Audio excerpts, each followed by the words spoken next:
Hello friends, कैसे हैं आप? उम्मीद करती हूँ बहुत अच्छे होंगे। तो आज मैं लेकर आ गई हूँ आपके लिए एक हेल्दी सा मिल्क।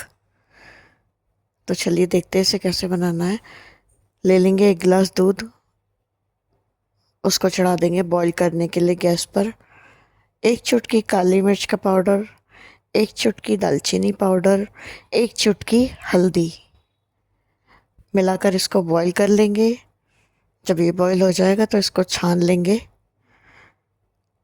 और अगर मीठा करना चाहते हैं तो डालेंगे इसमें गुड़ या मिश्री अपने टेस्ट के अकॉर्डिंग, और आधा चम्मच देसी घी मिक्स करके पी लेंगे।